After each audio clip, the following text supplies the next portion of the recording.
Hi and welcome back to the cottage. Today I'm going to be talking about something that doesn't get a lot of attention or discussion in the minimalist community: what we should keep.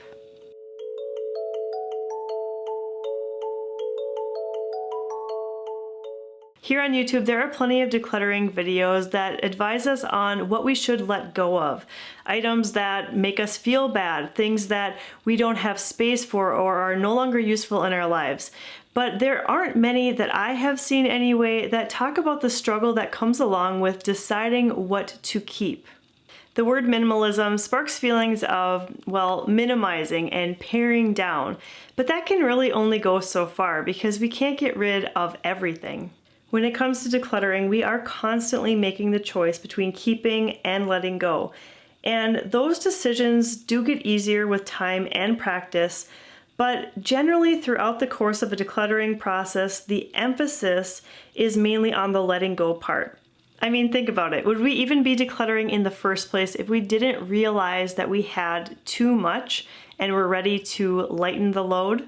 Remember that clutter only becomes recognized as clutter when it starts to become a burden on our lives.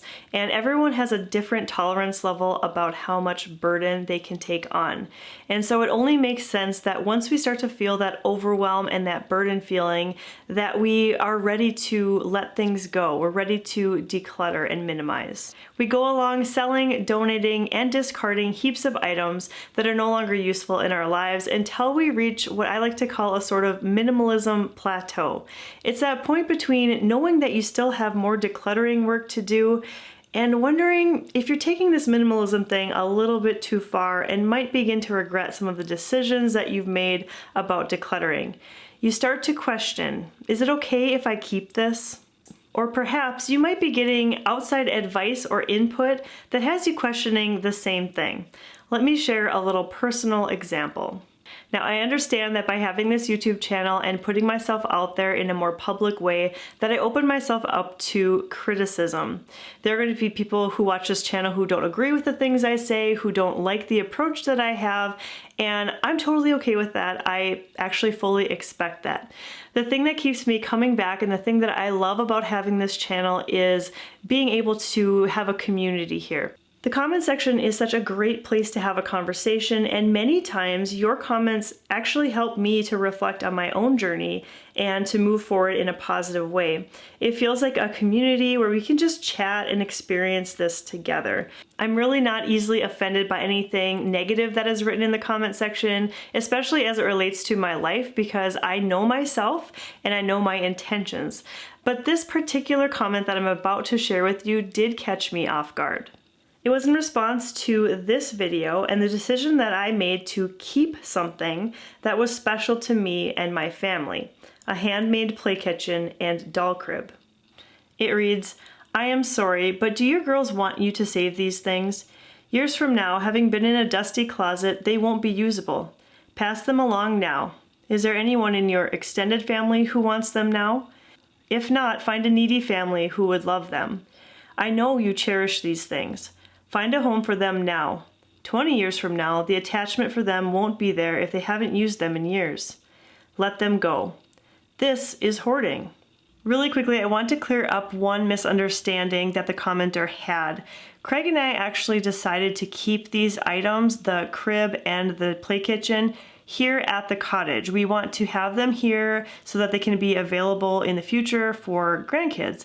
We in no way intend to push them on our girls or make them take them with them when they move out or anything like that. So what is it about this particular comment that had me stop and think? Well, first of all, it does come off as slightly accusatory, sort of like a finger pointing at me saying, if you keep these items, you can't be a minimalist and instead you're a hoarder. Secondly, it made me reflect on the action that I had chosen in the first place to keep these two items. And like I said, the decision was made thinking of the future and knowing that there will be quite a few years between now and when we are blessed with grandkids of our own, meaning these items will be stored for a while. The comment made me question if I was potentially sending mixed messages to my YouTube audience by giving them guidance on minimizing and simplifying, but then have them see me clutching onto something that isn't necessarily even useful in my life at this moment in time. And then I snapped out of it. Wait a second, this is my life and my decision. What is it about this lifestyle or the word minimalism that makes people think that the pendulum has to swing either one way or the other? Either you keep nothing and you can call yourself a minimalist, or if you choose to keep things, you might be labeled a hoarder. I know that this isn't how everyone thinks, but it's this stereotype that makes people nervous about this lifestyle in the first place. And my belief of minimalism is that we get rid of the excess so that we can truly appreciate the things that we do choose to keep. There is no rule book about what is allowed to be kept as long as you're being intentional in your choices. That's why you'll never hear me on this channel saying that you can't keep X, Y, or Z and still call yourself a minimalist. I might share details of what I choose to keep or things that I have decluttered, but I will never say that you have to do things exactly the same way.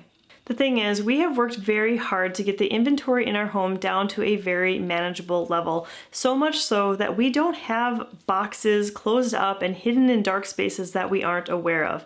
I am fully aware of the play kitchen and the crib, and I think about them often. When they pop into my head, I constantly am reevaluating and reassessing the situation, and I always confirm to myself, yes, I do still plan to keep them.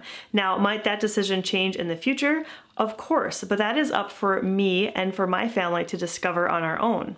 And the same goes for you. When you are decluttering and in turn finding items that really resonate with you, you don't need to make the perfect decision. You may keep things that later hold very little value, and you might even wonder why you kept them in the first place. But that's okay. That's all part of the journey. I think one of the reasons that Marie Kondo's approach is intuitive for so many people is that it is actually much easier for people to pick out the items that are of value for them and make the decision based on what they want to keep rather than what to get rid of.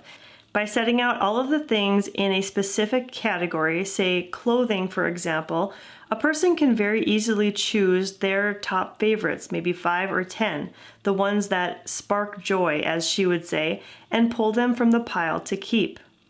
And if that part is done first, it makes it so much easier to let go of things that don't give you that same feeling.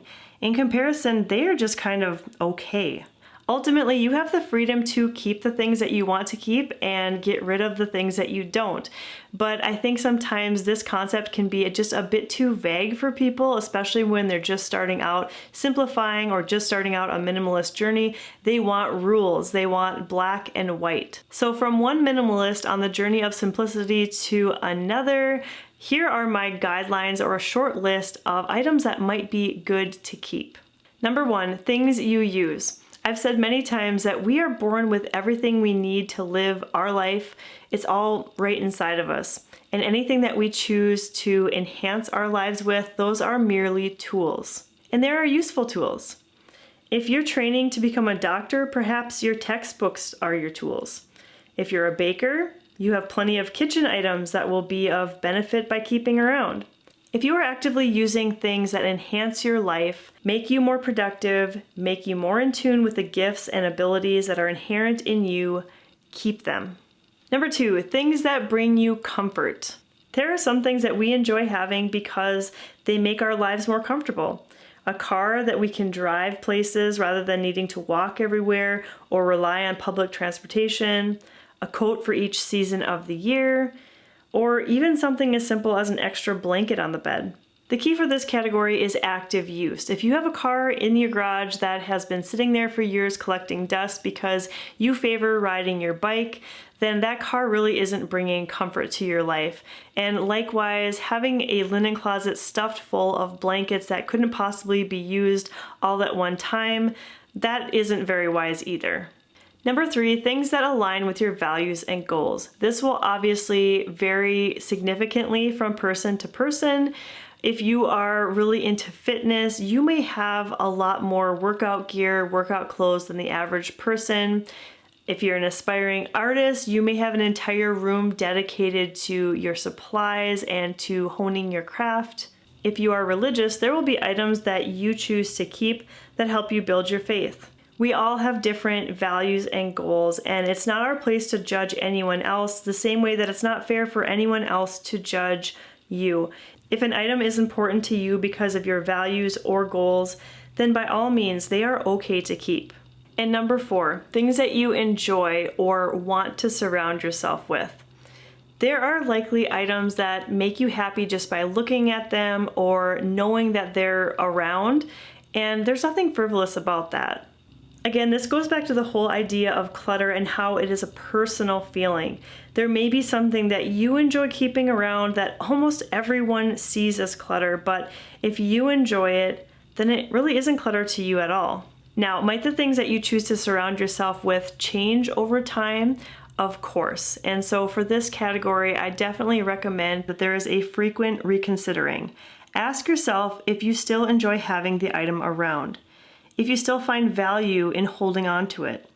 With time, connection can be lost or fade with even the most sentimental of items. Make sure, especially if something is boxed up or tucked away, that you think about it from time to time and even take it out to look at it or hold it on occasion, and evaluate if keeping it is still something you want to do. Shoving items into a dark storage space and forgetting about them is not recommended. Now, if you take just one thing away from this video, let it be this. Give yourself grace in the process. You don't need to make the perfect decision every time about what you let go of or what you decide to keep. There's no set rules about the number of items or types of items that you can keep to still qualify to live as a minimalist. The goal here is simply intentionality. Remember that, and I'll remember it too. Thank you so much for watching today's video, and I hope that you'll stop by the cottage again really soon.